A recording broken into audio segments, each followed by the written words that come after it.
Day to you. Great to be back at the Coliseum for 4 out of the next 5 at the Coliseum, which makes us a very happy football team. And we're facing a good Arizona State football team, 4-0 on the year.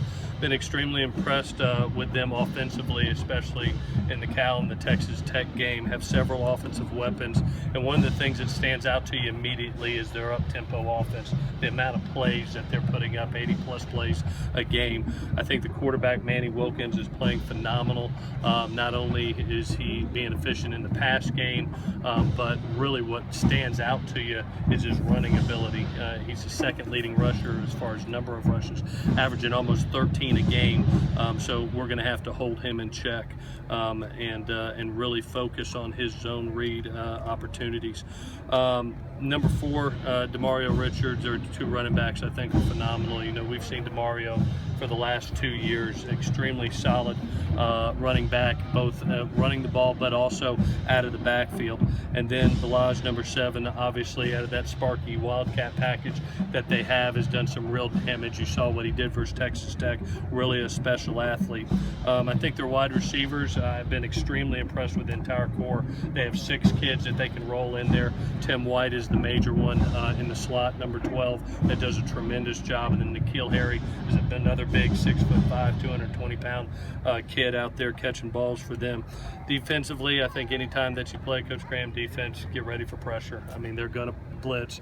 You know it coming in. They do it every game, and I would expect with a young quarterback, he's chomping at the bit to be able to pressure. Have been really impressed with their defensive front. Smallwood, number 90. And JoJo Wicker right here from Long Beach Poly are playing really, really good football right now.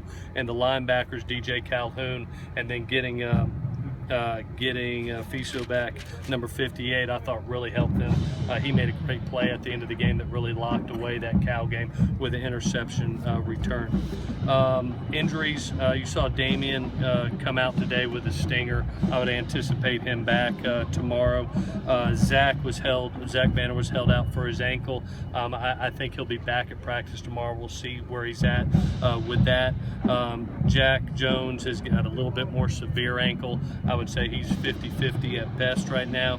And it was good to get 2 guys back out here that I think are going to help us in the future. You saw Vi Malape come out and actually have pads on. Can't have contact yet, but really getting him in football shape is nice. And John Plattenberg is about ready to go, which could help us in the back end of the secondary, provide depth as well as special teams. So with that, I'll take any questions that you have. Any update on Noah? Yeah, Noah, we're going to go ahead and hold for a little bit so he can catch up on academics.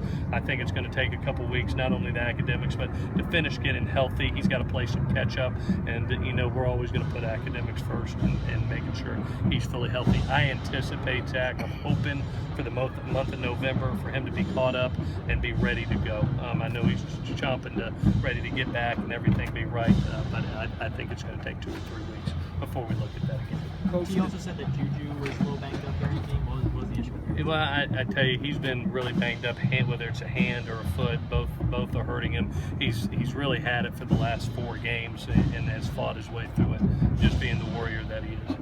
Coach, the demeanor in practice seems like it's shifted to more of a workman's-like mentality. Has there been more of an emphasis on that versus the high-spirited type of practice we've been accustomed to? Well, they really got after it today, I thought, and really what you saw, we really worked tempo today. You know, you saw our fastball period where we're going as fast as we can, good on good. You saw us even service each other, you know, with Jalen Green at quarterback, you know, and giving some of those zone read looks, trying to give ourselves the best look. I really feel that I felt last week and going into that game versus Utah that it was very workmanlike, and they came out again today. They know that the last piece of the puzzle, they've improved from week to week, from Alabama to Stanford to Utah, and the last piece is knocking out the little things. And to do that, the attention to detail things have to be done, and I think they're glued in right now. They understand. Once you got to look at the film, I don't know how much you can say about this, but how extensive was your report that you sent to the Pac-12 on Sunday? I had my beliefs, and I sent them in, and I look forward to seeing their responses. I can't go into detail in any calls, but in every game, I'll go back and look at both offense, defense, and special teams. And and some get interpretations for us to coach off of, and some of them I'm just pointing out some things. And at the end of the day, we trust our Pac-12 officials to do a great job, which they do. Have they been pretty good about giving you satisfactory responses when you do have questions? Yeah, they're all absolutely awesome. The thing that we do, I come in every Sunday after the game. I look at all three sides. I talk to all three coordinators. I pull the plays. We're allowed to, the maximum number of plays that we're allowed to provide to the Pac-12 is 10. You get that in by Monday at noon, and then they usually respond within 48 to 72 hours. So they're really good. I mean, they're pros at what they do. Are the linemen under more pressure when Sam's in the game because they might not know if he's going to run or pass the ball? Well, I think they like the fact that the 2 times, Scott, that he actually scrambled and created. We had a possibility of 2 sacks there that he gets out of. And I think anytime as an offensive line, you feel comfortable with the fact that, hey, this kid could break contain. This kid could step up and go. Sometimes you don't know where he's at, but that's part of an athletic quarterback. I thought, going into that game versus Utah, Scott, and just them coming off 10 sacks, to be able to limit them to probably the best pass rush team we're going to face maybe all season, especially blitz oriented. I thought they did a tremendous job.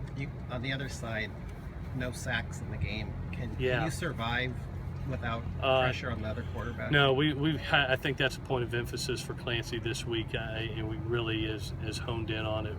One, in our one-on-one pass rush, but some other things scheme-wise that we can do to help provide some pressure, especially when you get to the number of plays we're going to get to. I mean, you think about the teams we're getting ready to play: Arizona State, Colorado's up tempo, Arizona's up tempo, Cal, Oregon. It's going to be very important for 2 things: one, that we get pressure on the quarterback in the second half, and 2, that second unit that goes in provides just as much production as the first unit.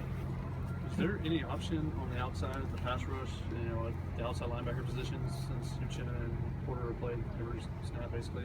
Yeah, think guys that are growing up right now, I think that are going to help us, a Connor Murphy, possibly a Wale. You saw us move Buda Tucker outside, Jabari Ruffin. Those guys I would expect are going to get quality reps as we get into these upper level play games, and be able to be forced in there, and they're going to have to do their job. It's hard to play 80 plus plays in a game. It really is. Sub fairly often on Friday, but how much do you think the depth on the line played a factor in that fourth quarter? I really, where I was sick is they're a huddled team. And I always, how I am, Zach. I'm going to be harder on the offense than the defense. I mean, you turn the ball over 3 times and you have 41 plays in the first half. You hurt your defense, and for them to hold us to 10 points, hold that Utah team to 10 points off 3 turnovers, they did their job, but it came at a price, and it hurt us in the end, just being honest. Let's do one more. With Ronald Jones this year, he's been a slower start relative to how it was last year. Is that mostly due to the injury, or are there other things where he's trying to get going? I think he's just trying to get going. He's a talented back. I thought he did some really good things the game previous to Utah, and he's going to break loose. I mean, he's ultra talented, and we're going to keep on feeding him the ball. I mean, that's you don't give a great runner the opportunity not to run. So he's still going to get his opportunities, but he's going to do well. He's going to be fun. Thanks, Clay. Thank you.